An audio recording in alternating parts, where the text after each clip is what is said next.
Amém? Vamos estar iniciando a nossa escola dominical. Sou grato a Deus por mais esse dia que Ele tem nos concedido.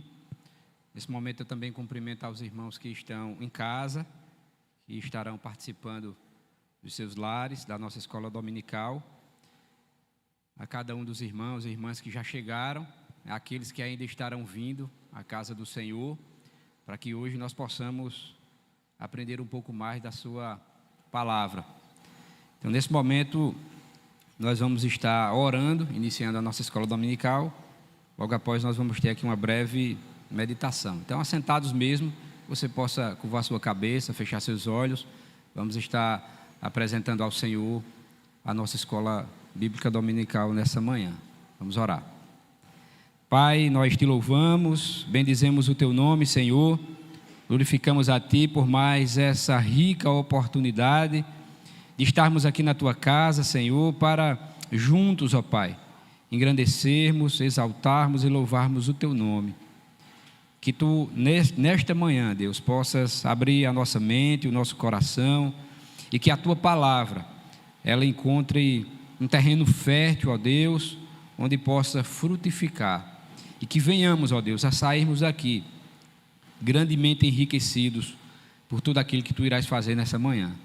Abençoa a cada um dos irmãos, das irmãs que já chegaram, aqueles que estarão vindo, aqueles que estão em casa nos assistindo, ó Deus, e que também grandemente a Tua palavra, Deus, possa falar grandemente aos nossos corações e daqueles que estarão em casa também nos assistindo. Nos abençoa, fica conosco. É assim que eu te oro e te agradeço, no nome de Jesus. Amém. Vamos abrir nossas Bíblias em 2 Timóteo, no capítulo 2, o versículo 15. Nós vamos ler apenas esse versículo. 2 Timóteo, capítulo 2, versículo 15. Vamos ter essa breve meditação, a palavra do Senhor. 2 Timóteo, capítulo 2, versículo 15, diz assim a palavra do Senhor: procura apresentar-te aprovado diante de Deus, como obreiro que não tem de que se envergonhar, que maneja bem a palavra da verdade. Vou ler novamente. Procura apresentar-te aprovado diante de Deus, como obreiro que não tem de que se envergonhar, que maneja bem a palavra da verdade. Amém? Meus irmãos, nesses dias que temos vivido, é muito comum nós ouvirmos que o tempo ele está passando rapidamente. É muito comum a gente ouvir esse tipo de expressão. O tempo está passando ligeiro demais, está correndo demais. Mas nós sabemos que o dia ainda é composto de 24 horas. Porém, a sensação que nós temos sentido nesses últimos dias é que realmente o tempo ele tem passado muito rápido. Por mais que o dia ainda tenha a mesma quantidade de horas, mas realmente nós sentimos essa sensação que o tempo tem corrido, tem passado muito rápido. E hoje, eu creio que em relação a outras épocas, nós temos diante de nós muitas opções para preenchermos esse tempo. E geralmente as opções que são colocadas diante de nós para preenchermos esse tempo são, na maioria das vezes, opções que nos levam a estarmos distantes de Deus. Vivemos uma vida muito agitada, às vezes procurando muitas opções para preencher esse tempo, porém, na maioria das vezes, essas opções, elas realmente nos levam para distantes de Deus, nos levam para preencher algo que só Deus é quem pode preencher nas nossas vidas. Porém, quando a gente para pensar e trazendo para o nosso contexto como cristãos, vai a primeira reflexão para a gente pensar nessa manhã. Quanto tempo nós investimos em conhecer a Deus? Já que às vezes nós investimos tanto tempo em outras coisas? Quanto tempo nós, eu, você que está em casa nos assistindo, quanto tempo nós temos investido em conhecer a Deus? Quanto tempo nós paramos para ler, para meditar na palavra de Deus? Quanto tempo? Quanto tempo nós dedicamos a cada domingo, ou se colocamos como prioridade, virmos à escola dominical? Quanto tempo nós temos investido em conhecer a cada dia o Senhor? É algo que nós precisamos parar para pensar, justamente por conta desse ativismo que nós temos nesses últimos dias, que às vezes tira todo o nosso tempo, da qual nós deveríamos estar na presença do Senhor. Eu não estou dizendo que a gente não precisa ter um tempo, às vezes, para um entretenimento, para descansar, para viajar, para participar de algo que a nossa mente descanse um pouco. Não estou dizendo que a gente não deve ter esse tempo. Porém, às vezes nós dedicamos boa parte do nosso dia, boa parte do nosso tempo apenas para essas coisas e deixamos de aprender um pouco mais do Senhor. E com base nesse versículo que nós lemos, nós aqui poderemos aprender algumas orientações que Paulo dá ao seu filho amado Timóteo, justamente para que ele possa entender e aproveitar esse tempo diante do Senhor. E pelo menos nesse versículo, nós temos aqui 2 pontos que são de grande importância. E eu queria que você pudesse acompanhar esse versículo 15 que nós acabamos de ler. A primeira importância é que nós precisamos ter uma qualificação. E essa qualificação é uma aprovação divina. Então, a primeira grande importância desse versículo é que nós precisamos realmente ter essa qualificação, justamente tendo essa aprovação divina. E um outro ponto é que nós precisamos ter uma característica, e essa característica é ser um trabalhador. Por isso que ele vai usar a palavra aí, obreiro. Então, quando a gente olha para esse versículo 15, já no início, ele diz assim: procura apresentar-te aprovado, e aí ele complementa dizendo, diante de Deus. Então, essa qualificação, essa aprovação divina deve ser um requisito para cada um de nós. Precisamos ter essa qualificação. E o segundo ponto, que foi o que a gente já falou, de ter essa característica, nós precisamos ter essa característica de ser um trabalhador. E aí ele continua dizendo assim: como obreiro que não tem de que se envergonhar, que maneja bem a palavra da verdade.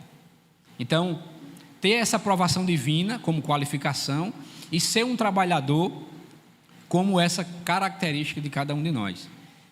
Tratando um pouquinho sobre o primeiro ponto, de ter essa aprovação divina, é que muitas pessoas hoje buscam, às vezes, aplauso dos homens. Geralmente nós vivemos numa sociedade hedonista, onde o prazer, ou quando algo que me faz sentir bem, é o que geralmente eu dou valor. E nada melhor, geralmente o que a sociedade tem colocado isso diante dos homens, é quando alguém recebe aplausos dos homens, é quando alguém recebe um tapinha nas costas, dando aprovação àquilo que você fez ou àquilo que você está fazendo.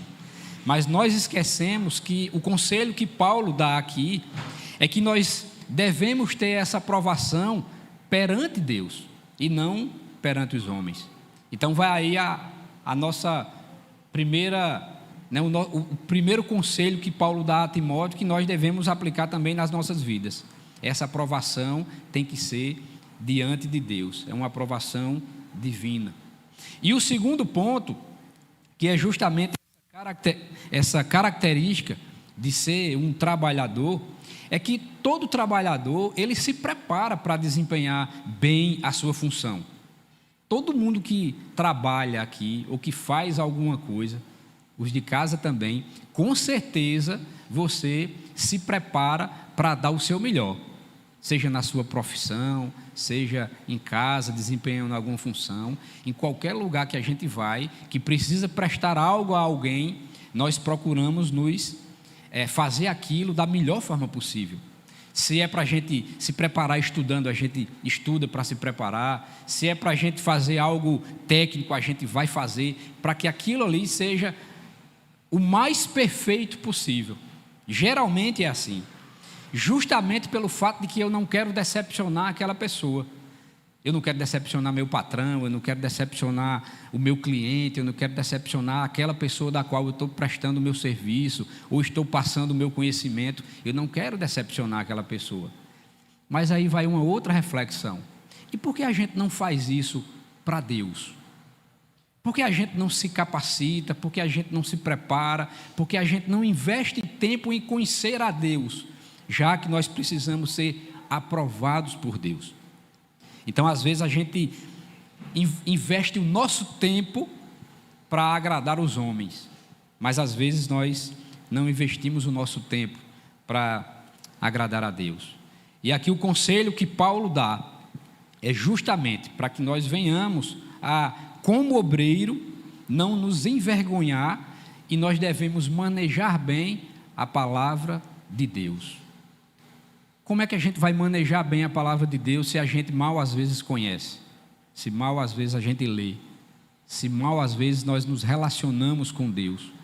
Por isso, a importância da escola dominical como uma das ferramentas para que a gente possa manejar bem essa palavra de Deus.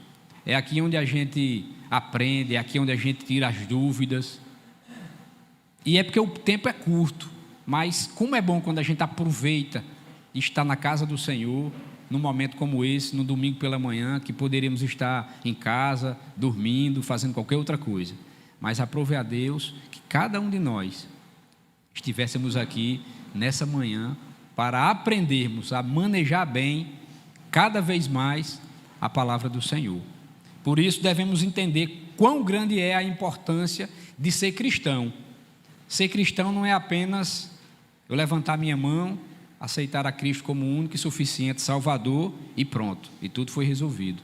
Eu preciso cada vez mais crescer na graça, no conhecimento do Senhor, e para isso eu preciso investir o tempo, preciso ler, preciso me relacionar com o Senhor, para que através disso eu possa crescer como um bom cristão, tanto eu como cada um de nós, como você também que está em casa nos assistindo nessa manhã. Então fica o conselho de Paulo: cresça na graça, no conhecimento do Senhor, invista tempo para conhecer esse Deus tão maravilhoso, tão bondoso, tão misericordioso. Amém? Que o Senhor nos abençoe, que o Senhor aplique a sua palavra no nosso coração. Eu queria já convidar o louvor, queria convidar a cada um dos irmãos a ficarem de pé. Cumprimenta aí o seu irmão, que você ainda não viu hoje pela manhã, dando a paz do Senhor, e vamos continuar louvando ao Senhor através dos louvores que serão entoados. Que o Senhor nos abençoe. Amém? Vamos estar dividindo as salas, que nós possamos aproveitar bem essa manhã. Então eu já queria convidar as crianças, os jovens, adolescentes, a sala do discipulado e os demais. Nós vamos ficar aqui no templo e hoje vamos assistir a aula com o presbítero Neto.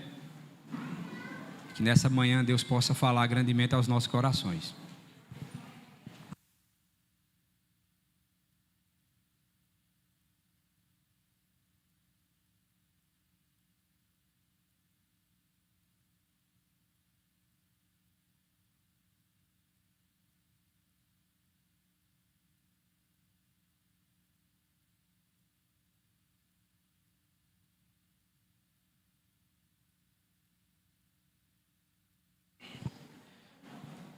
Bom dia, irmãos, a graça e a paz do Senhor Jesus. Amém. Vejo que os irmãos estão bem pentecostais hoje de manhã, com calor.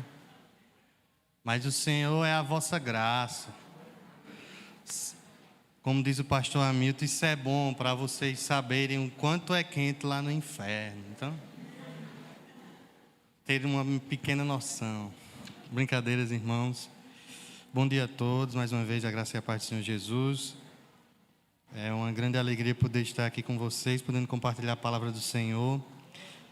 Infelizmente, nessa manhã, o nosso irmão Lucas, que tem dado o estudo do livro do profeta Sofonias. Nessa manhã ele não poderá estar por conta da sua rotina médica e das exigências que tem durante a residência. Ele foi submetido a essa manhã a ter um serviço extra. Somos sujeitos às vezes a passarmos por tais circunstâncias. E aprove ao Senhor nessa manhã podermos ter essa oportunidade. Eu sou muito grato ao Senhor por isso. Para não atrapalhá-lo, no caso, no seu estudo que ele vem dado do profeta Sofonias, pensem bem nessa manhã trazemos uma outra meditação acerca de algo comumente acontecido em nosso meio, mês após mês, ano após ano, isso vem acontecendo, desde que quando Cristo, prestes a ir orar com os seus discípulos, ele já tinha os ensinado. E do que eu estou falando? Algo que nesse dia, se assim Deus nos permitir, para aqueles que virão nessa noite, provarão. Eu falo acerca da ceia do Senhor.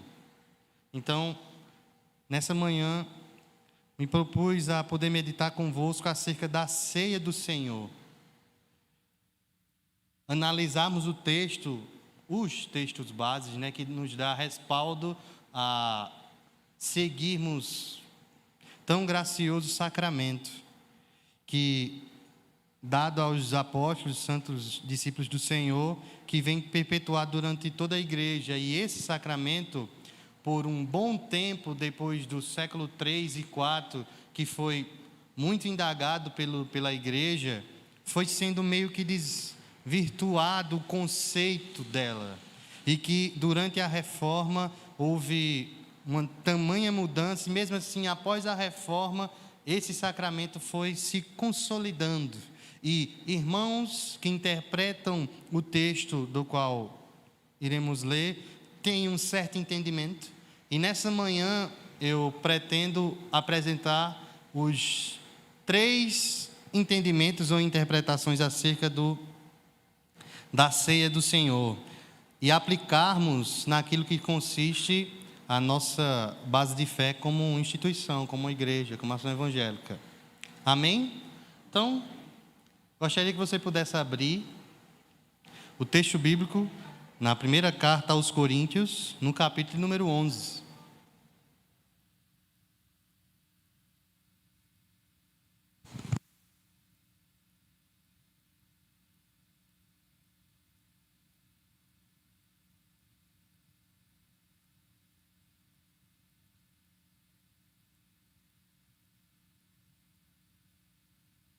Amém?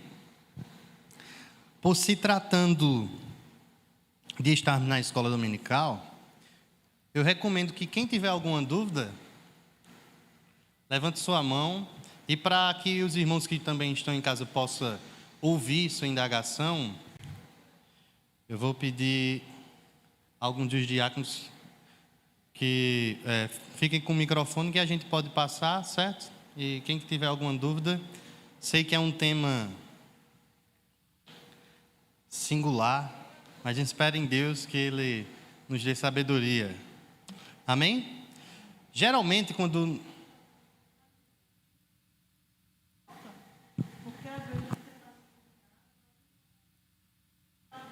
Isso, não sabe, aí fica... Isso. É importante. Amém. Assim como agora a irmã Ana falou, e para os irmãos que estão na transmissão, acerca da importância dessa microfonação, das perguntas, porque também quem está em casa também espera ouvir, Às vezes está em casa, queria até indagar, e às vezes a indagação que é feita aqui era a dúvida que eles tinham em casa.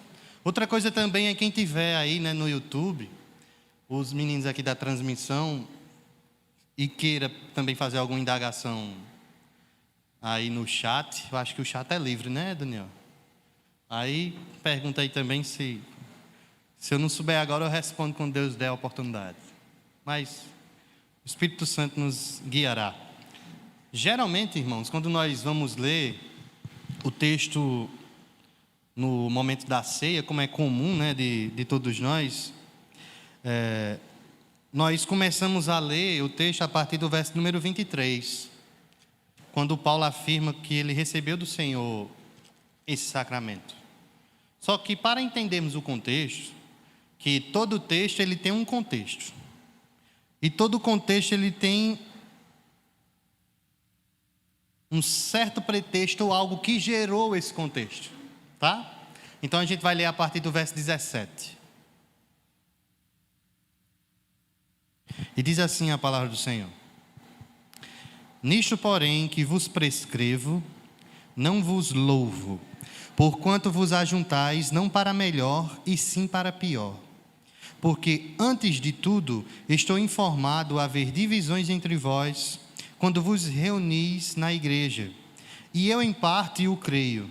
Porque até mesmo importa que haja partidos, pois vos reunis no mesmo lugar. Não é a ceia do Senhor que comeis, porque ao comerdes, cada um toma antecipadamente a sua própria ceia. E há quem tenha fome, e ao passo que há também quem se embriague. Não tendes porventura casas onde comer e beber? Ou menosprezais a igreja de Deus e envergonhais os que nada têm? Que vos direi? Louvar-vos-ei? Nisto certamente não vos louvo. Porque eu recebi do Senhor o que também vos entreguei, que o Senhor Jesus, na noite em que foi traído, tomou o pão, e tendo dado graças, o partiu e disse: Isto é o meu corpo, que é dado por vós. Fazei isto em memória de mim. Por semelhante modo, depois de haver ceado, tomou também um cálice, dizendo: Este cálice é a nova aliança no meu sangue. Fazei isto todas as vezes que o beberdes, em memória de mim. Porque todas as vezes que comerdes deste pão e beberdes o cálice, anunciais a morte do Senhor, até que ele venha. Por isso, aquele que comer o pão ou beber o cálice do Senhor indignamente, será réu do corpo e do sangue do Senhor. Examine-se, pois, o homem a si mesmo, e assim coma do pão e beba do cálice. Pois quem come e bebe sem discernir o corpo, come e bebe juízo para si. Eis a razão, porque há entre vós muitos fracos e doentes, e não poucos que dormem. Porque se nós julgássemos a nós mesmos, não seríamos julgados.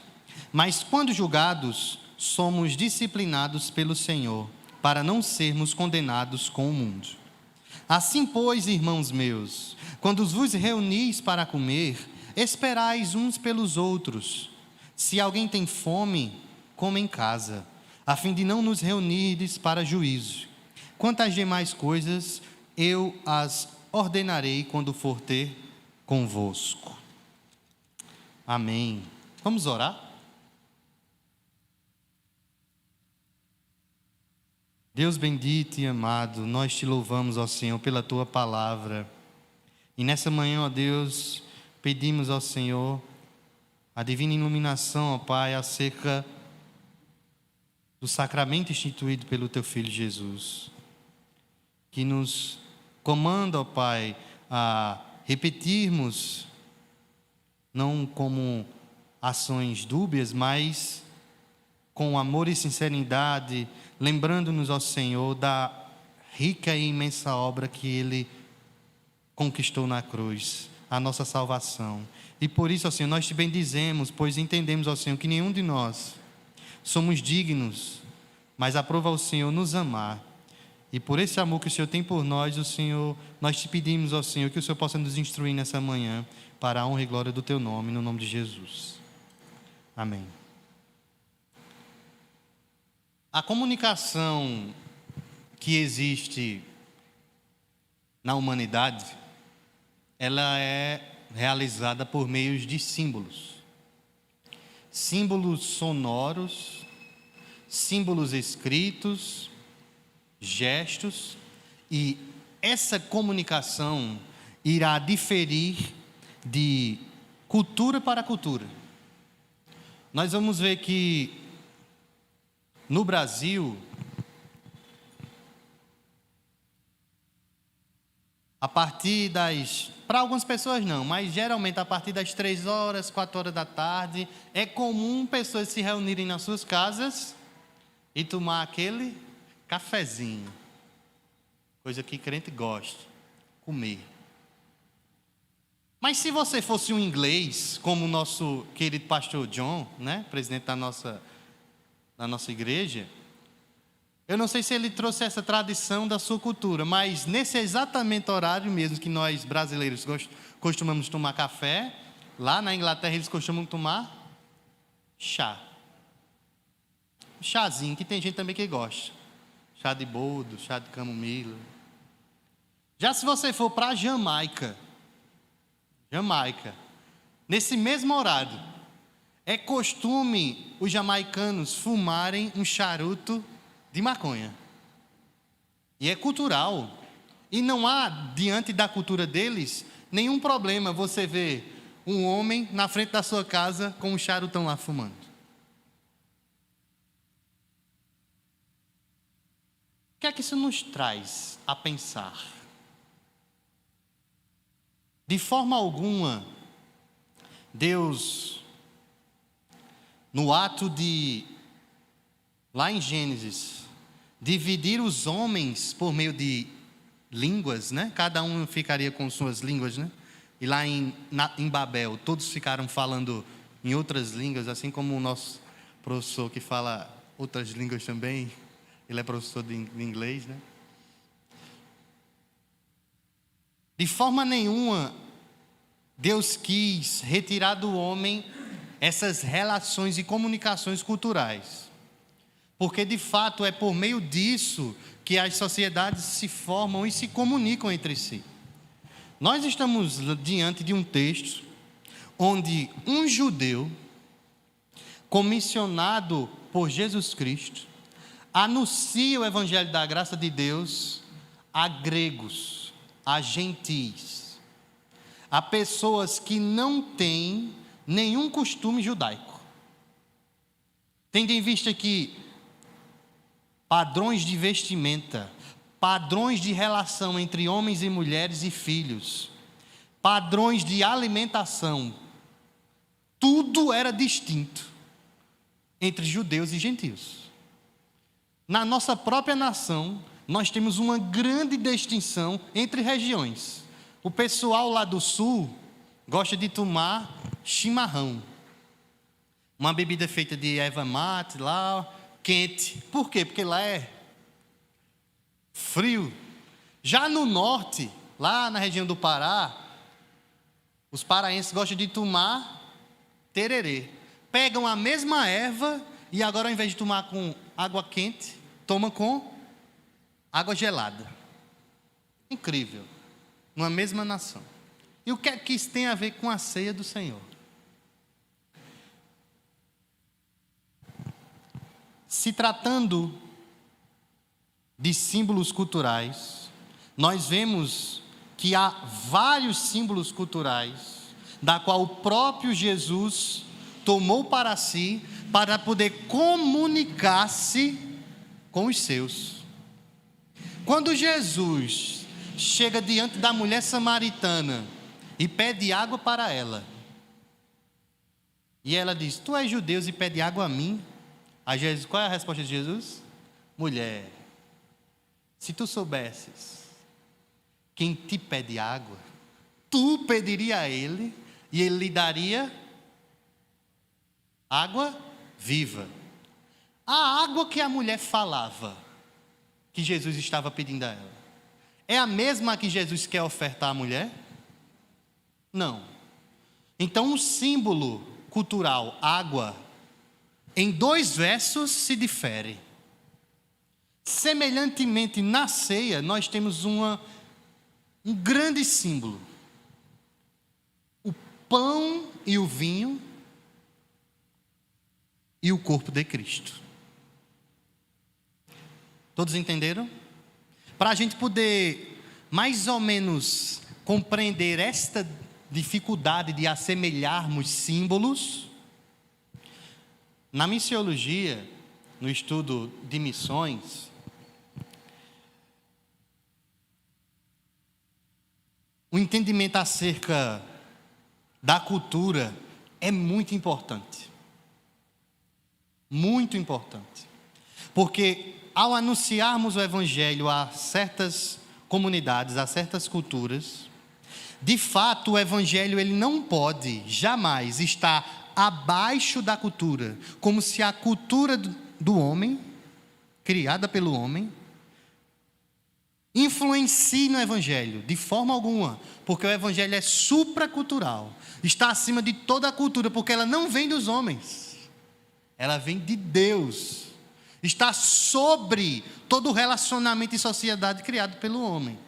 Só que a comunicação, a utilização dos símbolos que será ministrado ao ouvinte, na utilização do Evangelho, precisa ser de fácil entendimento a quem ouve. De forma nenhuma, ao chegarmos para uma comunidade estranha, uma comunidade de índios e pessoas, vamos dizer assim, reclusas, que nunca viram nada do que está escrito nas Escrituras, como iremos comunicar o Evangelho a tais pessoas? Por exemplo, e esse exemplo é dado pelo pastor Jamison lá na matéria de estudo de missões, de cultura. E o exemplo é o seguinte, eu quero que vocês possam me responder, se tiverem vontade, né? É a seguinte: certo missionário chega numa aldeia indígena, certo? E ele vai pregar o Evangelho, e no momento da ceia, como a nossa professora lá do seminário, a missionária do Carmo, que hoje serve ao Senhor lá na tribo Baniwa, lá no norte da Amazonas, juntinho com a Colômbia e a Venezuela, essa tribo. Aí lá na tribo Baniwa, vamos dizer que a missionária chega lá, aí vai celebrar a ceia. Uma tribo que da cidade mais próxima é cerca de 300 quilômetros de barco, fora o caminho de estrada. Não tem uma padaria perto e nem um mercadinho. Aí ela chega e fala: o Senhor Jesus, na noite em que foi traído, pegou o pão e o vinho. O que é que os índios irão pensar? Eles não têm no seu cotidiano o conhecimento do que é um pão e do que é vinho. Porque lá no Amazonas não tem o costume de plantar uva e também não tem o costume de fazerem pães, bolos. E aí, como é que a gente resolve isso? Aí na aula eles indagam aos seminaristas, né? E nessa manhã eu indago a vocês. Será que se o missionário chegar e diante daquela comunidade apresentar: irmãos, eis aqui o corpo de Cristo, a massa de beiju, a tapioca e o suco de açaí, o que é que vocês acham? Agora é com vocês. Vocês acham que isso irá macular os santos sacramentos?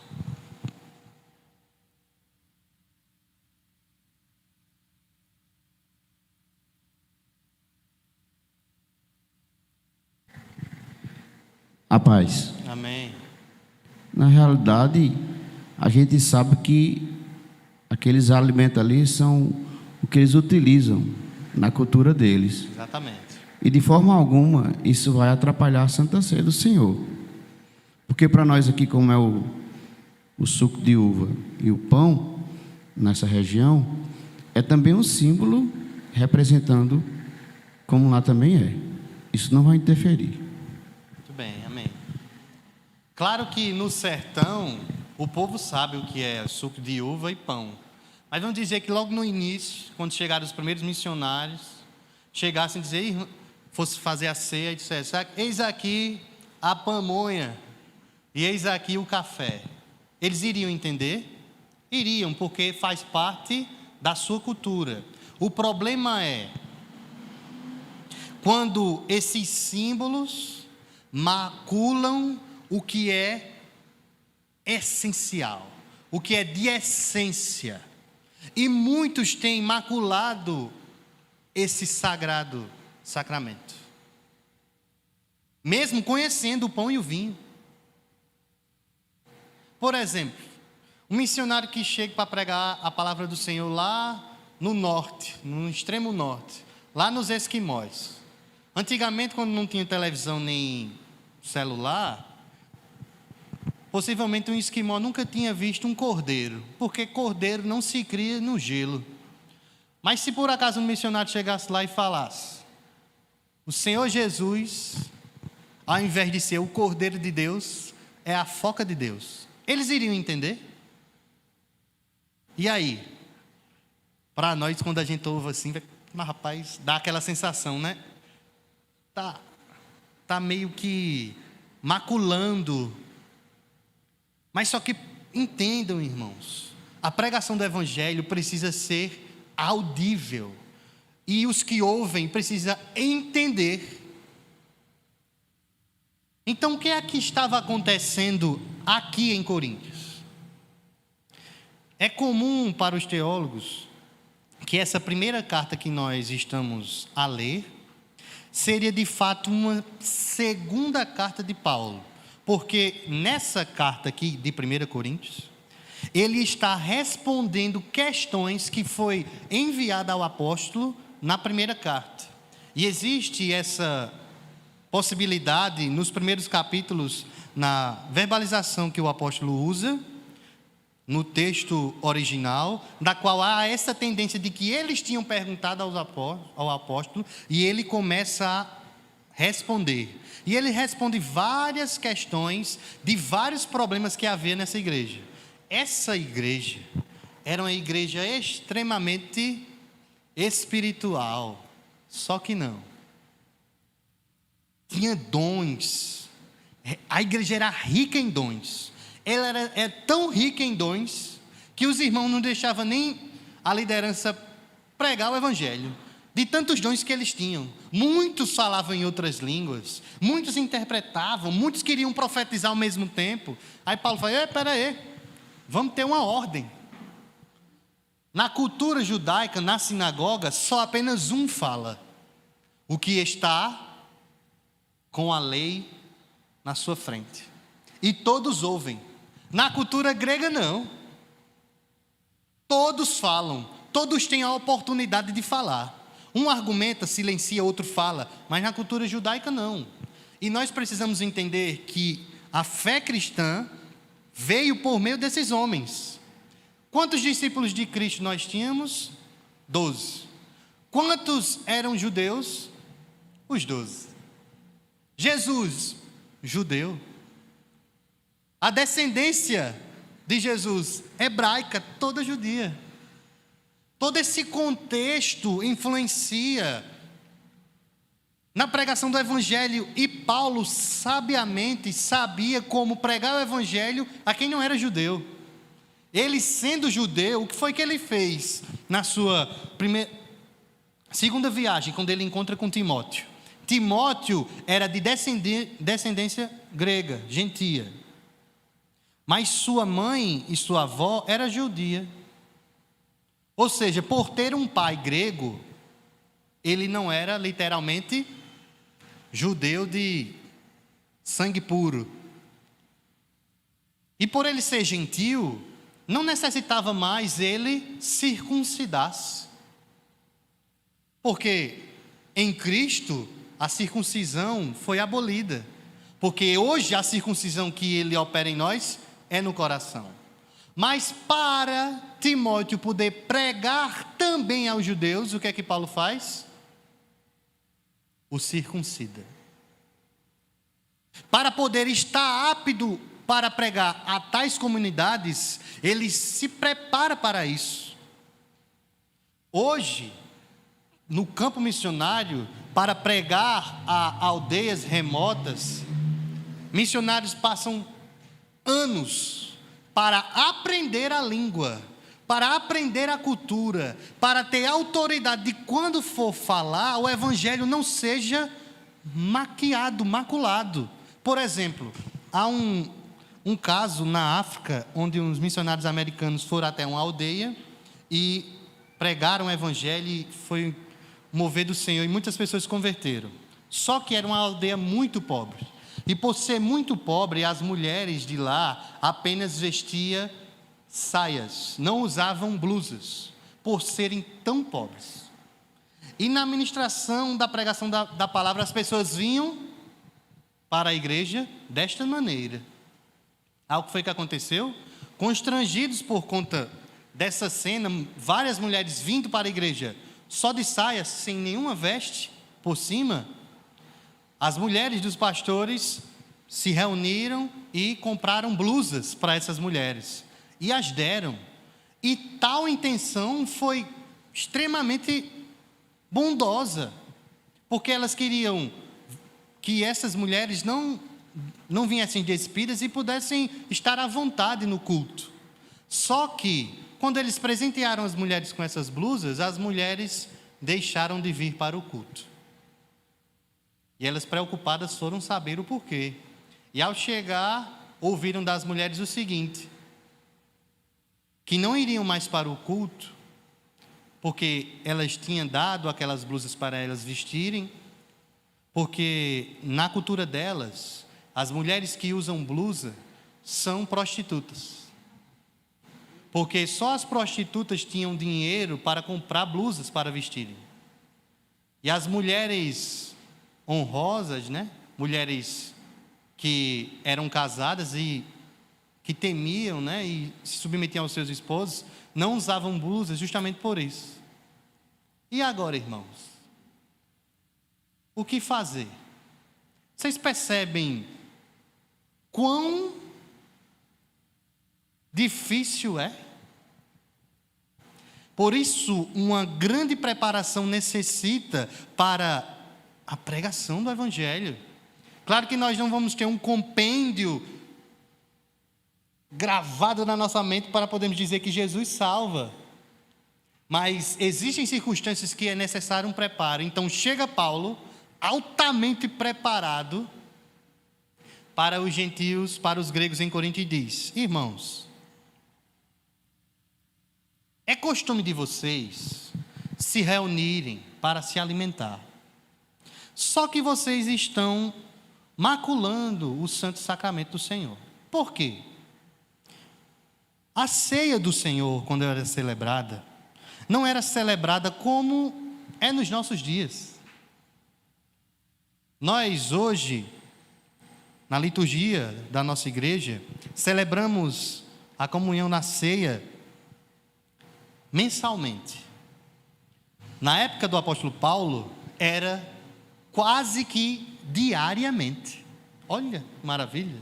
E eles tornaram essa celebração não como algo penoso, triste ou meditativo, mas uma celebração, quase que uma festa. É tanto que eles chamavam da festa do amor, festa ágape, onde os irmãos vinham, se reuniam nas casas, porque lembrem, não existia templo, não existia um lugar físico pronto, eles se reuniam nas casas, escondidos, lembrem disso.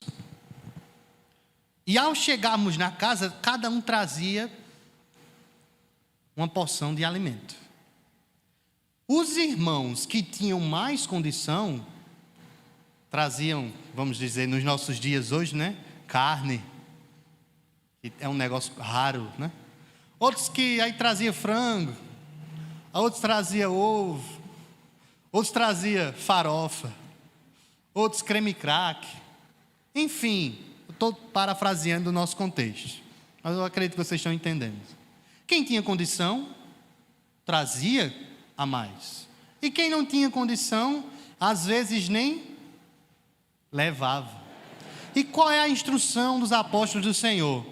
Que nessa festa, que na celebração da ceia, todos pudessem participar e comer todos. Porque não sei se vocês se lembram, mas lá em Atos, a partir do capítulo número 2, os discípulos, após a pregação de Pedro, uma grande comunidade em Jerusalém se forma de cristãos. Cerca de 3.000 pessoas se convertem na pregação de Pedro. E essa comunidade que está agora em Jerusalém, eles precisam se alimentar e precisam viver, porque a grande maioria não era de Jerusalém. O que é que eles fazem? Olha o que eles fazem. O texto vai nos dizer que eles se reuniam diariamente, com um profundo zelo para com o Senhor, meditavam na palavra, eram dedicados na oração, na hospitalidade, e eles em comum acordo, não foi ordem dos apóstolos, a igreja em comum acordo decidiu: nós iremos vender os nossos bens e dar aos apóstolos, para os apóstolos dividirem de forma igualitária para todos nós vivermos esperando pacientemente a volta do nosso Senhor Jesus Cristo, que para eles era breve, estava às portas, pois Jesus tinha dito que eles deveriam permanecer em Jerusalém, porque Ele enviaria poder, seu Santo Espírito. Só que Jesus também disse que eles deveriam sair de Jerusalém e irem para a Judéia, e da Judéia para a Samaria, e de Samaria para os confins do mundo. A igreja passou muito tempo em Jerusalém, mas quando chegamos no capítulo número 8, o Senhor os leva a cumprir a ordem dele.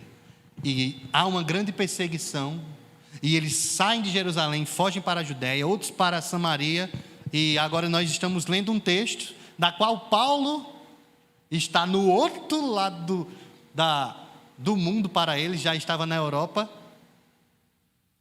na região ao sul, em Corinto, na região sul da Grécia, em Corinto. Então, recomendando-vos a celebrar a ceia, e eles celebravam de forma com muita alegria, só que havia um problema, como nós lemos, por isso que é importante nós entendermos o contexto. No capítulo número 11, Paulo está instruindo a igreja como ela deveria lidar no culto. Geralmente quem presta atenção no culto mesmo assim, já sabe mais ou menos os passos que o culto vai tendo. Os irmãos chegam, se assentam, se cumprimentam, recebem uma palavra devocional, há um momento de louvores, há um momento de ofertório, há um momento de oração, há um momento em que a palavra é ministrada, há um momento na qual nós encerramos o nosso culto e comungamos e voltamos para as nossas casas. Hoje é o nosso culto, dessa forma. Aqui em Corinto era uma bagunça, não tinha isso de organização, as pessoas não ficavam simplesmente em seus lugares, estava totalmente desaprendido, porque Paulo passou um bom tempo em Corinto ensinando a palavra do Senhor. Então, esses irmãos são instruídos por Paulo como os casais deveriam viver, como os jovens deveriam viver, como o relacionamento de homem e mulher deveria ser, como a mulher poderia se submeter no culto ao homem na utilização do véu. E a partir daí ele diz: olha, vocês estão errando em tudo, e até na ceia. Veja, aí ele começa no verso 17, ele diz que não aprova o que eles estavam fazendo. Porque o que é que acontecia? Os irmãos abastados chegavam com suas alimentações, com suas comidas mais chiques, e já começavam a comer. Aí quando chegavam os pobrezinhos por último, não tinha mais nada. Porque na verdade eles não estavam fazendo da ceia um memorial, uma celebração ao Senhor. Eles estavam era comendo. Então, ao invés de se reunir a igreja para comer, come em casa. É o que Paulo mais ou menos quer dizer. Aí por que ele está falando isso? Porque não foi dada aos coríntios a revelação de como a ceia deveria ser. Foi dada aos apóstolos. Todo o conhecimento acerca da ceia que temos foi os apóstolos que nos instruiu. O testemunho deles. Então, de forma nenhuma, nós, hoje, agora então vamos mudar. No lugar da ceia, a gente bota uma mesona aqui na igreja, aí a gente celebra, e a ceia vai ser só para homens, mulheres não vão comer agora mais. É o que diz as Escrituras? Não. Assim era Corinto, totalmente desorganizada. Então Paulo não aprova isso e diz: olha, irmãos, eu, não foi vocês, eu recebi do Senhor essa instrução. Porque não foi porque eu quis, mas Ele me instruiu. E qual foi a instrução dele? Vamos para o verso de número 23. Eu recebi do Senhor o que também vos entreguei. Ou seja, ele passou fielmente o que Jesus o ensinou. Aí você pode perguntar, mas como é que Paulo aprendeu de Jesus se Paulo não estava lá naquela passagem após o capítulo de número 17, do Evangelho de João, da qual ele reúne os seus discípulos e celebra a ceia e se dirige para o Getsêmani? Porque Paulo foi instruído pessoalmente por Jesus. Em Gálatas ele fala isso. Ele não recebeu instrução de nenhum apóstolo, mas o próprio Jesus apareceu a Paulo e instruiu. Ele diz lá na carta aos Gálatas que ele foi impelido pelo Espírito Santo para ir para a região da Arábia. E lá ele passou um tempo de instrução no seminário de Jesus. E Jesus o instruiu sobre tudo. E lá ele conseguiu detectar que no Antigo Testamento, o cordeiro da qual Isaías falava que seria imolado e a obra dele seria de grande paga, e muitos receberiam tamanha honra que era a salvação. Esse cordeiro imolado era Cristo. Paulo começou a fazer aplicações do Antigo Testamento agora para instruir a igreja, porque não havia Novo Testamento, só havia uma escritura, o Antigo Testamento, e por ela Paulo viu Cristo nela. Cristo foi revelado a Paulo e também aos demais apóstolos. Só que, recebendo essa instrução, fielmente ele passa para os irmãos de Corinto, e agora os instruindo, e também nessa manhã, se assim Deus nos ajudar, também quero vos instruir de que o Senhor Jesus, na noite em que foi traído, tomou o pão e, tendo dado graças, o partiu e disse: isto é o meu corpo. Primeiro, será que apenas no final do ministério de Jesus ele tomou o pão e o cálice e comeu com os discípulos? Não. Muitas reuniões entre os discípulos houveram em que eles partilharam a alimentação. O ministério de Jesus foram cerca de 3 anos. E dentro de 3 anos eles só comeram uma vez? Não. Eles viviam numa comitiva missionária, pregando o evangelho por todo Israel, Samaria, desde a Galileia, lá no norte, até Jerusalém, no sul. Na passagem que João narra no capítulo 4 do Evangelho de João, ele, quando fala com a mulher samaritana, antes de falar com ela, ele diz aos seus discípulos: estou com fome, vai até Samaria e compra alimentos para a gente se alimentar. Aí os discípulos vão, ou seja, ele permaneceu ali no tanque, né? Esperando a mulher, que ele estava esperando a mulher, Jesus é Jesus, e os discípulos foram comprar comida em Samaria. E ao retornarem, eles trazem a comida. Aí quando traz a comida, vê Jesus conversando com uma mulher. Aí eles ficam tudo assim. O texto diz que eles ficaram meio sem querer perguntar o porquê que estava acontecendo aquele diálogo. Quando a mulher sai, admirada porque ela descobriu que aquele que queria dar água viva para ela era o Cristo, ela corre para os samaritanos para anunciarem a ele que encontrou o Cristo. E os discípulos perguntam a Jesus, ficam com medo de perguntar se ele estava com fome. Aí, mestre, eis aqui o alimento. Aí Jesus diz: não, eu tenho uma comida melhor para comer. Aí eles ficam: será que ele já comeu alguma coisa? Será que essa mulher trouxe alguma coisa para ele comer? Então, esse partir de pão era comum entre os judeus. Irmãos, a alimentação é algo importantíssimo para o povo de Deus. Lembrem que esses símbolos que há em todo o Antigo Testamento até agora, norteia também a nós, a nossa vida. Lembro que minha mãe falava que na hora do almoço, né, na casa dela, todos permaneciam sentados, aí só dava a primeira garfada quando o meu avô sentava na mesa. Aí quando ele sentava na mesa, aí podia comer. Aí ela também disse um caos que eu ria muito quando era criança, que um dos meus tios, que era bem grande, bem forte, comia muito, escondia o pedaço de carne embaixo do feijão para poder minha avó dar mais um pedaço, porque era tanto menino, aí se confundia. No nosso cotidiano, a alimentação é algo muito importante. E não seria diferente na cultura judia.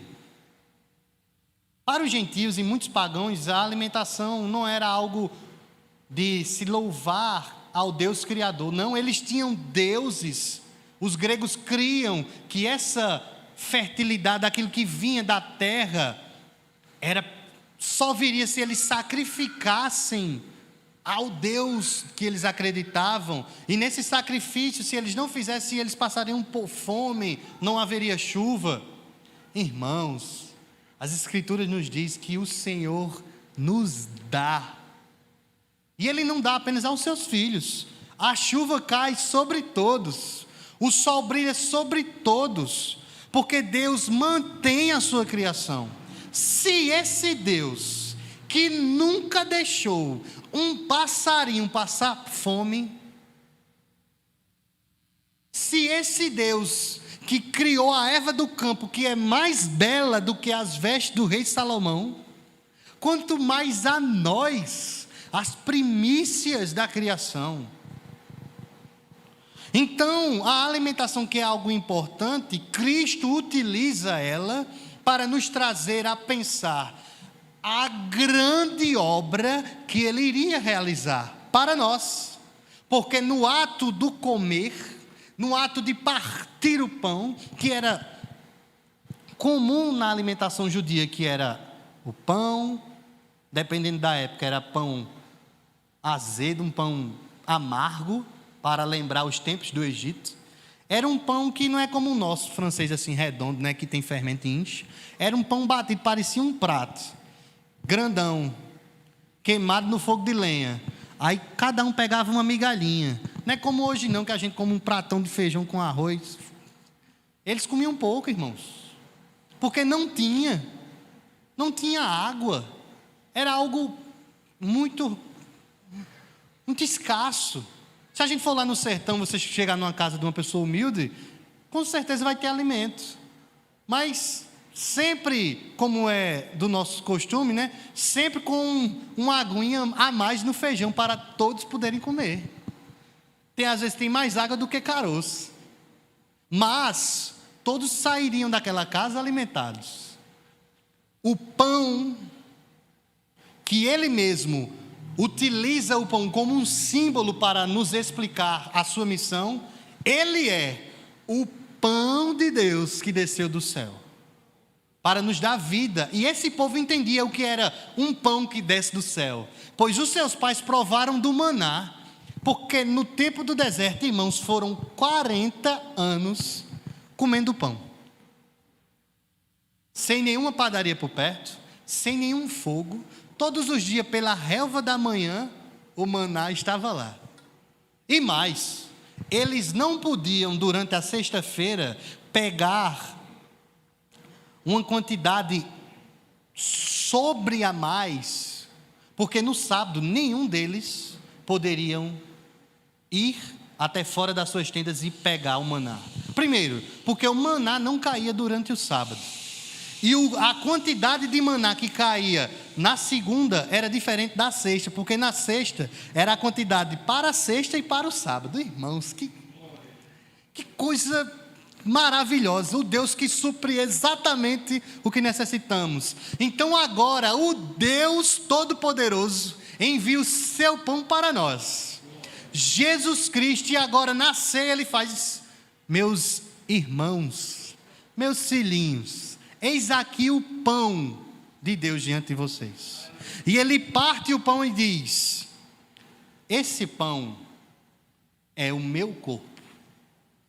E durante muitos séculos, muitos literalmente acreditam que o comer do pão é o corpo literal de Cristo. A Igreja Romana, a Igreja Católica Romana, eles interpretam esse texto como literalmente a ceia do Senhor fosse o corpo de Cristo sendo sacrificado mais uma vez. O pão seria a carne, o osso, as vísceras e o vinho, o sangue. Esse é o conceito romano, chamado de transubstanciação. No momento em que o padre celebra a missa e apresenta a hóstia, que representaria o corpo, e o cálice de vinho, para os católicos, em todas as missas que possam estar existindo naquele mesmo horário, Cristo está sendo sacrificado mais uma vez. Vocês estão tentando compreender? Por isso que lá, na celebração católica, só quem pode tomar do vinho é? Quem conhece? O padre. A igreja não come. A igreja não prova do vinho. Ou seja, a igreja fica só com o corpo.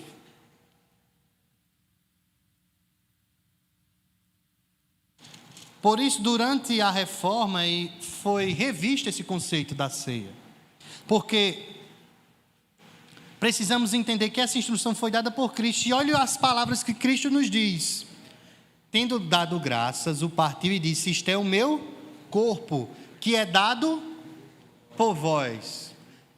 Se literalmente este pão fosse o corpo de Cristo, deveria ter sido preservado esse fermento, essa massa lá, desde a reunião com os discípulos, para que em tempo essa mesma massa pudesse passar durante as igrejas. E isso é impossível.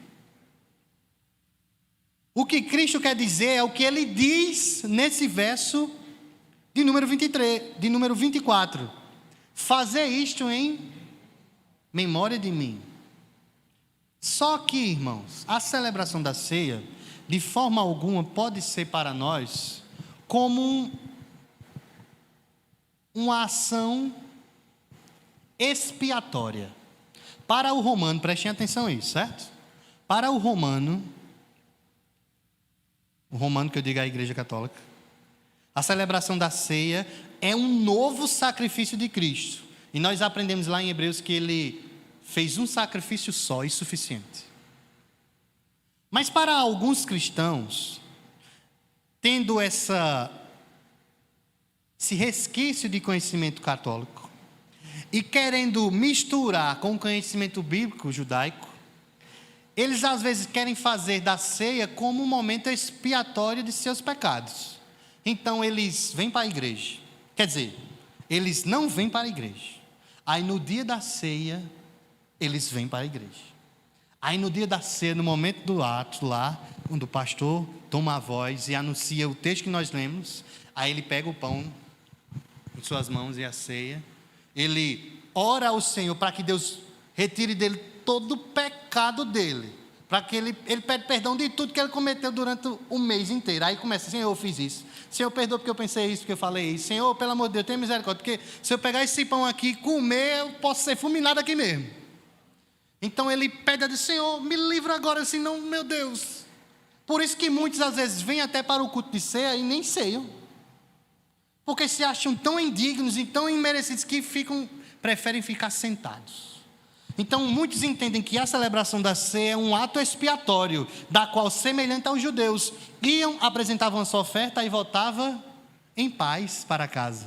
Então eu vou para a ceia para receber o perdão de Deus. Não, vocês já são perdoados. A própria celebração da ceia é para lembrarmos que somos perdoados, porque Cristo morreu por nós. Ele se deu por todos nós. Então, ao invés de termos uma ceia de celebração, de gratidão, fazemos da ceia um momento tenebroso, um momento de medo, de tristeza, da qual eu não posso nem me achegar à Santa Ceia, porque ela é sagrada? É sagrada. Mas esse sagrado foi nos dado para celebrarmos. Então, em memória dele, pegaremos o pão e nos lembraremos que a sua carne foi surrada, foi cuspida, foi maculada, foi humilhada, foi pregada no madeiro. lembraremos que esse homem, Jesus, o Filho de Deus, entregou-se por nós. Por semelhante modo, depois de haver ceado, após a ceia, porque Jesus não fez assim não, viu, irmãos? No momento da ceia, pegou o pão, aí pegou o cálice. Fez, olha, aqui é meu corpo, aqui é meu vinho. Não, ele pegou o pão e falou. Aí continuaram comendo. Lá todo mundo, Judas ali, né? Porque Jesus ceou com Judas na frente dele, com o seu traidor. O texto diz que João, o discípulo amado, estava junto dele, deitado ao seu peito. E na celebração da ceia, após no final, ele fala, tem mais uma coisa. Pegou o cálice, o texto diz, este é o cálice, este cálice é a nova aliança no meu sangue. Nós vamos há de perceber que às vezes na descrição da narrativa dos evangelhos, às vezes a gente fica pensando assim, mas rapaz, os discípulos não conseguiam entender isso não. Porque Jesus disse abertamente que iria morrer no capítulo número 13 do Evangelho de João. Ele disse, se é necessário que eu morra. Aí o discípulo, não Senhor, não faça um negócio desse não, fique mais um bocadinho aqui com a gente. Mas se Cristo não fosse e morresse, ainda estávamos nós no pecado. Então ele, olhe, a partir de agora, a partir de hoje à noite, na quinta-feira à noite, esse cálice de vinho, de suco da fruta, da vide, ele é o cálice da nova aliança. Na antiga aliança, celebravam-se não com o cálice, mas sim com o cordeiro queimado no altar do Senhor. Agora nós celebramos a nova aliança com o pão e com o suco da vide. Esse cálice que representa, e perceba a beleza disso, né? Porque até a cor do suco da vide lembra a cor do sangue. E eles não tinham noção do quanto que o seu mestre iria sofrer. E historiadores dizem que por onde o nosso mestre passou, em Jerusalém, as pegadas de sangue marcaram o chão de terra.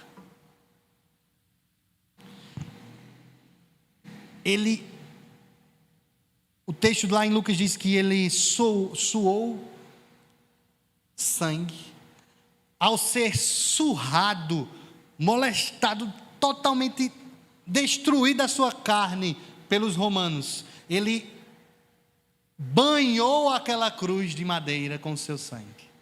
Cada gotinha por nós. O seu lado foi traspassado, deram vinagre para ele beber, as suas mãos foram perfuradas, os seus pés foram perfurados, e esse sangue foi nos dado para celebrarmos em memória dele. De fato, irmãos, a ceia é algo, como diz o pastor, sine qua non. Não tem comparação. É algo magnífico e maravilhoso. Por isso que todos devem anseiar para ceiar na comunhão dos santos.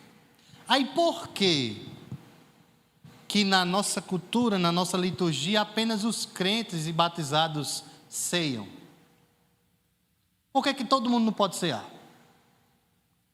Na nossa denominação, crianças também não podem cear. Por quê? E aí? Não é uma ceia? Não é apenas um memorial? Não é apenas um grande símbolo, como alguns dizem? Vejamos o que diz o verso de número 26. Tendo em vista que, porque todas as vezes que comerdes deste pão e beberdes o cálice, anunciais até que ele venha, então esse sagrado sacramento deve ser feito até, porque esse sacramento hoje, ele, instituído por nosso Senhor Jesus, ele ainda se encontra faltando algo. Ainda falta alguma coisa nesse sagrado sacramento. Porque ele diz que naquele grande dia, após o juízo, ele preparará uma ceia. E o que é que falta e diferencia daquela ceia para a nossa hoje? É que lá, todos nós, todos, assim como vocês me ouvem e me veem, e podem até tocar em mim, faremos o mesmo com o nosso Senhor. Ele nos dará, assim como os diáconos e presbíteros que chegam até vocês e dá na mão de vocês o cálice e o pão, vocês pegam, ele nos dará do seu pão e do cálice, até que ele venha. Por quê? Por isso, aquele que comer o pão ou beber o cálice do Senhor indignamente, será réu do corpo e do sangue do Senhor. Aqui se encontra algo importante, essa questão da dignidade de quem estará presente na ceia. O que é que o torna digno? Para os pais da igreja, para o ensino do próprio apóstolo Paulo, que nós iremos ver, e para muitos homens tementes a Deus que estudaram as Escrituras, o sagrado sacramento, a ceia do Senhor, deve ser dada para aqueles que são do Senhor, para os que creem em Cristo, para os que professam a Cristo como Senhor. Porque como eu beberei do cálice e comerei do pão de Cristo, se eu não creio em Cristo? Se eu não vivo para Cristo? Se eu não ando e cumpro os seus mandamentos? Aí sim nós podemos pensar, o que nós estamos fazendo para tomarmos a ceia? Aí é a questão. Então, estar apto para beber deste sacramento, para comer do pão e beber do vinho, não está apenas singularizado se eu posso ou não posso, se eu estou apto, se eu sou da igreja. Isso se encontra, irmãos, porque qualquer pessoa pode comer e beber. Qualquer pessoa pode achar que na sua casa partir um pão e pegar um suco da vida e tomar, estou celebrando ao Senhor. Lembrem que isso precisa ser feito na igreja. Na época dos puritanos, eles tinham apenas um culto geralmente, que era o culto do domingo. Mas durante os dias, todos os dias, eles cultuavam a Deus em suas casas. Mas eles não celebravam a ceia em sua casa. Pense bem, o nosso pastor Hamilton, que na nossa denominação é o que tem autoridade para celebrar a ceia. Será que ele celebra a ceia lá na casa dele? Ele e a sua família? Não. E por que não? Porque a ceia é para a igreja, é para todos nós. Não há ceia sem igreja, e não há igreja sem ceia, não há igreja sem Cristo, porque o corpo de Cristo é a igreja. Então, como eu poderei querer comungar com Cristo, com o cabeça, se não comungo com o corpo? Como eu poderei querer vir neste domingo, comungar com Cristo e com a sua igreja, se nem da igreja eu sou, se nem eu participo da igreja? Porque, irmão, ser igreja não é ter uma carteirinha, não é apenas levantar a mão. Ser de Deus é cumprir a sua palavra, porque os que são de Deus ouvem a sua palavra e vivem a sua palavra. Os judeus, fariseus, conheciam, ouviam a sua palavra no Antigo Testamento, mas não viviam, eles não viram o Messias, eles não reconheceram Jesus sendo Cristo. Mas nós hoje, que não temos nenhum entendimento tão formal da cultura judaica, recebemos a palavra testemunhada pelos apóstolos que chegou até nós, e hoje nós cremos, nós somos bem-aventurados, como o próprio Jesus nos ensinou, que aqueles que haveriam de crer, para aqueles que haveriam de crer, nós recebemos tamanha bem-aventurança. Então a indignidade de quem vem até a ceia do Senhor para beber se encontra no ponto em que ele faz da ceia um ato da qual o simbolismo, a memória não é representativa, mas de fato o que é que eles fazem da ceia? Torna ela comum.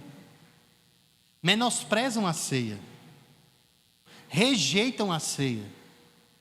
Como pode irmãos passarem anos, meses, sem vir ceiar ao Senhor, com o Senhor? Como pode? Como pode, por exemplo, um irmão que veio à igreja e está escalado para servir? Vamos, por exemplo, dizer eu que a gente lidera o Ministério de Louvor. Eu estou apto para servir, aí eu venho aqui no momento do louvor e canto. Pá. Aleluia, glória a Deus. Aí quando é no momento da ceia, eu não venho, aí eu fico sentado. Vocês estão compreendendo a gravidade? Se eu não sou apto para cear, me acho indigno de cear, eu sou indigno de tudo. Só que pensem, irmãos, todos nós somos indignos. Todos nós não temos autoridade nem capacidade de levantarmos nem os nossos olhos. Pois o próprio rei Davi no Salmo ele diz que quando vós chegardes na casa do Senhor, tenhas cuidado de não levantar nem o vosso pé para entrar na casa do Senhor. Tamanha santidade.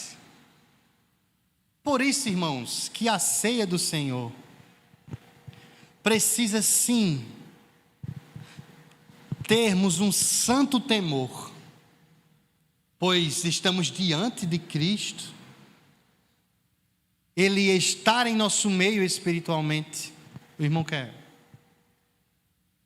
Para o conceito luterano, eles entendiam que o pão e o vinho se transformava no momento da celebração na substância que há no ser de Cristo que está lá à destra de Deus. Só que após a indagação ou o argumento do nosso irmão, nós iremos ver o conceito das igrejas reformadas. Amém? Amém, irmão Vanderlei? Rapaz, de novo. Esse versículo 28, ele é para o crente, para o cristão, ele é essencial, porque ele traz para você mesmo, que quando vai cear, um exame completo de você. Isso. Esse versículo 28, quando ele diz examine-se, ele traz essa pergunta para você interna, ele faz você rever seus dias, isso, seu comportamento, sua vida espiritual com Cristo, sua vida espiritual com sua família, sua vida espiritual com a igreja. Então ele diz, quando ele diz examine-se, aí depois ele fala, pois o homem a si mesmo assim coma do pão e beba do cálice. Ou seja, ele fala que para você ter essa sinceridade com Deus, isso, é primordial que você se examine, mas que você não se vergonhe do seu pecado diante de Cristo. Exatamente. E peça perdão sinceramente e não volte a cometer o mesmo erro. Por isso que eu acho muito importante esse descer do cristão em examinar. E como é importante esse examinar? Amém. Como o irmão falou, do que adianta vocês colocar o pé na igreja, ou estar no louvor, ou lendo a palavra, e você está em pecado, sabendo que está em pecado, não se examina, não se envergonha do ato, e se recolhe, e não come, sabendo que o Senhor perdoa, né? Exatamente. Amém? Amém. E essa examinação da qual Paulo instrui os irmãos de Corinto é como uma instrução de cuidado. Como um médico que diz assim: ó, tu que está com teu colesterol alto, ou tu dá umas caminhadas, ou tu vai partir. Tu tem que fazer isso, tomar isso e fazer isso. Aí Paulo chega para a igreja: irmãos, vocês estão celebrando a ceia de forma errada.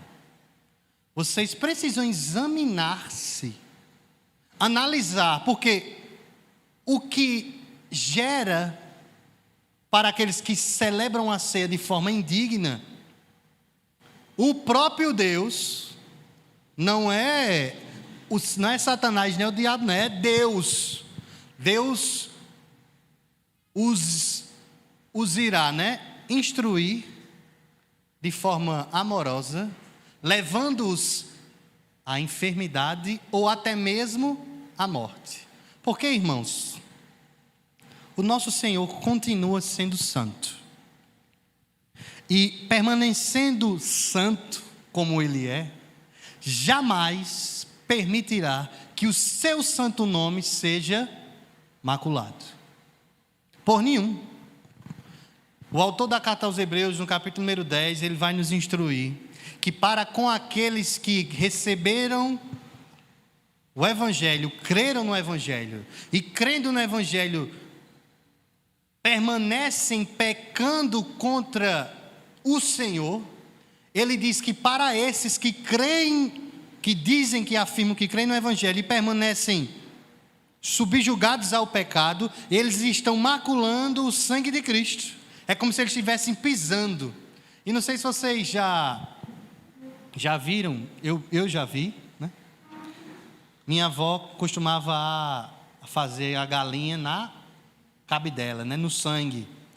Mas, quando não iria utilizar o sangue, algo que a gente depois, em outra oportunidade, poderia até estudar, Mas quando ela não ia utilizar o sangue para fazer na galinha, eu nunca vi ela jogando o sangue no chão. Na cultura e na mentalidade dela, jogar o sangue no chão seria algo tenebroso, seria algo horrendo. Então, o entendimento que o autor de Hebreus quer dizer, quando aqueles que permanecem na fé, mas pecam contra Cristo, é como se eles estivessem fazendo essa ação horrorosa, triste, de pegar o sangue de Cristo e pisar. Sendo o sangue de Cristo tão sublime o seu sacrifício, de forma alguma podemos ir celebrar tal sacrifício de toda forma. Porque foi por conta desse sacrifício que fomos salvos. Por isso que Paulo nos exorta a examinar-se. Só que tem um detalhe, irmãos, que ao estudar, abriu um horizonte. Nesse texto, no verso de número 27, Paulo vai dizer que aqueles que se encontram indignos será réu do corpo e do sangue do Senhor. Já no verso 29 ele diz: pois quem come e bebe sem discernir o corpo, come e bebe juízo para si. Eu vos pergunto, qual é o corpo, ou de quem é o corpo, do verso 27, e qual é o corpo, ou de quem é o corpo, do verso 29? Se você entender isso, nessa manhã, eu saio daqui extremamente satisfeito. Qual é o corpo do verso 27? E qual é o corpo do verso 29? Vamos reler para a gente poder entender. Verso 27 diz: por isso, aquele que comer o pão ou beber o cálice do Senhor, indignamente será réu do corpo e do sangue. Está na cara. É só português, não tem nada de espiritual. Está na gramática aí. Este corpo, da qual aquele que vier tomar de forma indigna, será réu do corpo de Jesus. Pois, verso 29, pois quem come e bebe sem discernir, que discernimento do corpo de quem? Aí tem um detalhe. O corpo do verso 27 é o corpo de Jesus. O corpo de Jesus. O corpo que foi transformado, agora que é um corpo de glória, que está junto ao Pai. Já o corpo que eles deveriam discernir, no verso 29, continua também sendo o corpo de Cristo. Mas só que Paulo usa um símbolo diferente. Porque ele mesmo diz que quem é o corpo de Cristo? A igreja. Então o discernir do corpo não está em você. Não é você pensar, eita, o que foi que eu fiz? Porque ele já disse, examine-se. Aí você vai discernir de novo quem é você. Não. Qual é a análise que Paulo quer trazer para os coríntios? Lembrem, qual é o contexto? Como é que a igreja estava agindo? Com a igreja mesmo? Os ricos não amavam os irmãos pobres Então Paulo, discernam aí, pensem bem. Como você, como um único membro da igreja, está se relacionando com o restante do corpo? Aí pode um irmão que diz que ama a Deus odiar ao seu irmão? Pode um irmão dizer que ama a Deus e não falar com o seu outro irmão? Proferir falsas palavras? Questionar as atitudes de uma forma não... Porque o juízo que o próprio Jesus nos ensina a termos uns para com os outros é um julgamento para trazer o caído para o caminho certo. E não para menosprezar, rejeitar, tirar tal pessoa da comunidade cristã. Mas sim para trazer perdão e amor para com os que estão na casa do Senhor. Então, discernir do corpo é você pensar como você está agindo nessa comunidade aqui, nessa igreja. Você tem servido a essa igreja? Você tem amado no doar da sua vida a essa igreja? E como eu posso fazer isso? Irmão Neto, se eu não tenho a oportunidade de falar nada, se eu não tenho... Você pode amar essa igreja orando por ela, doando-se. O que é que tem para fazer nessa igreja aí que eu posso fazer? Dando ouvidos aos ensinos, porque muitos, não são poucos, vêm aqui nessa igreja e não dão crédito ao que falam nessa igreja, rejeitam a palavra. Olha, o texto diz isso e ele fala, não, eu prefiro permanecer com a minha tradição, com aquilo que eu aprendi e o que eu acho que é. Irmãos, discernam o corpo. Porque quem bebe juízo, né? Quem não discerne o corpo, bebe juízo para si. Olha a alusão de palavras que Paulo faz.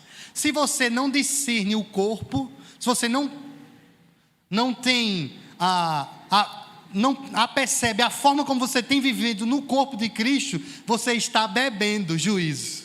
Aí na ceia, ao invés de você comer do pão e beber, e atrair para si tamanha felicidade, tamanhos frutos que João Calvino, nas Institutas, ele diz que no momento da ceia, é como se as nossas almas fossem levadas diante de Cristo para ser alimentadas por Ele, com uma doçura profunda de fé e confiança, como se sobre nós, no ato da ceia, espiritualmente, Deus desse-nos a nós força para perseverarmos cotidianamente, porque a celebração da ceia é para fazermos até o dia que Ele venha.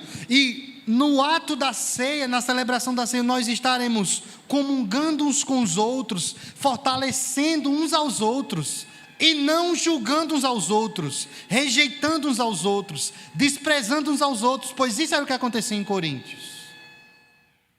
Dessa vez apertado bem forte para eu escutar. Vocês compreenderam essa questão do corpo aí? Do verso 27 e do verso 29?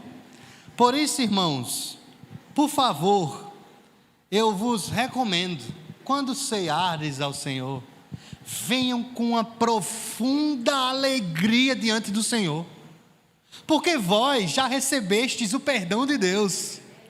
E no examinar que nós iremos fazer na ceia, não é como eita, agora eu vou ter que tirar toda a sujeira que há em mim, porque se eu não tiver assim branco, alvo mais que a neve, não poderei cear.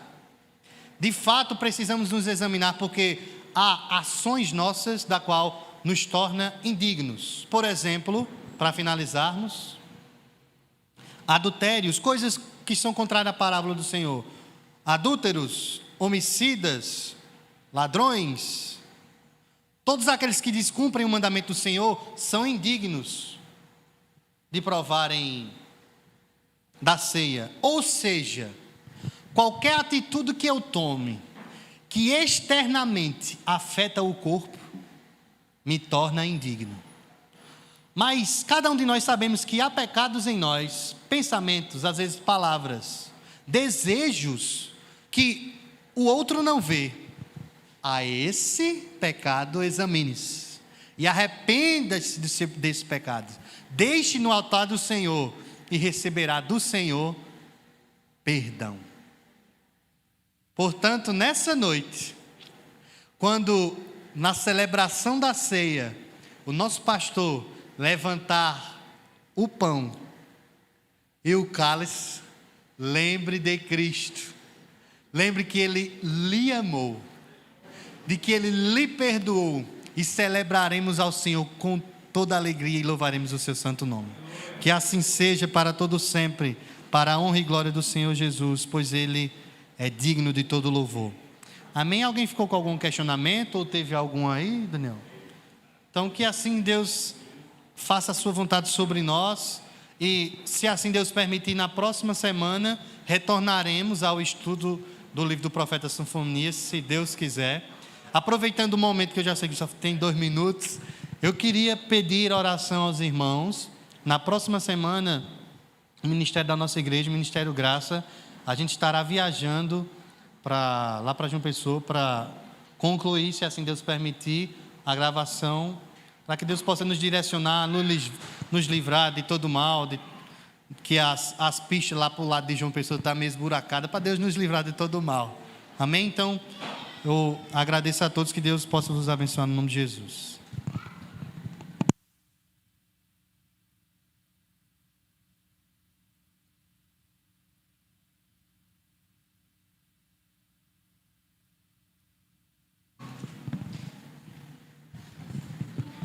Amém, meus irmãos? Creio que fomos ricamente abençoados, com o estudo sobre a ceia, até porque vamos colocar em prática hoje à noite.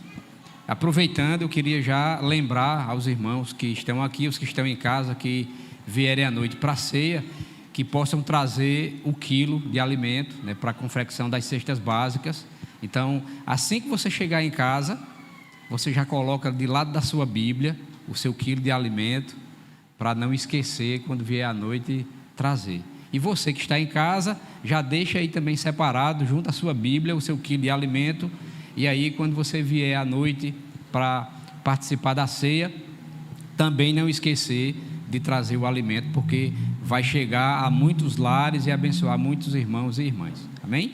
Eu queria já convidar o louvor e o diácono Heraldo. Nós vamos estar recolhendo os dízimos e as ofertas nessa manhã, e logo após nós estaremos concluindo a nossa escola dominical. Vamos estar orando ao Senhor, agradecendo por esse momento do ofertório e já encerrando a nossa escola dominical. Então, curva sua cabeça, feche seus olhos, vamos agradecer ao Senhor por essa manhã. Pai, nós te louvamos, Senhor, nos alegramos em Ti, ó Deus, por mais essa manhã na Tua presença, onde estivemos, ó Pai, na escola bíblica dominical e aprendemos de Ti, Senhor. E como é bom, Deus, quando nós nos reunimos como igreja, como corpo de Cristo, Pai, para aprender um pouco mais de Ti. E foi o que fizemos e ouvimos nessa manhã na escola dominical. A minha oração, Deus, é que Tu fortaleças cada irmão, cada irmã, coloca no nosso coração o comprometimento, Senhor, para estarmos aqui a cada domingo, Pai, porque precisamos crescer cada vez mais na Tua graça e no Teu conhecimento. Te apresentamos nesse momento cada oferta, cada dízimo, Pai, que foi depositado no Teu altar, Senhor, para mantimento da Tua obra. Abençoa cada irmão, cada irmã que nessa manhã pôde contribuir. Dá condições, ó Pai, àqueles que não puderam contribuir financeiramente para o crescimento da Tua obra. E que Tu possas derramar bênçãos sem medida sobre a vida da Tua igreja. Nos leve em paz para os nossos lares, Senhor. Nos dá uma tarde abençoada, um almoço abençoado. Nos traz à noite, ó Pai, para cultuarmos a Ti, Senhor, e participarmos desse momento de ceia. E que nos alegremos, ó Pai, porque estamos na Tua presença. Nos leve em paz, nos despede em paz. É assim que eu te oro e te agradeço, no nome de Jesus. Até logo mais à noite, que o Senhor nos abençoe.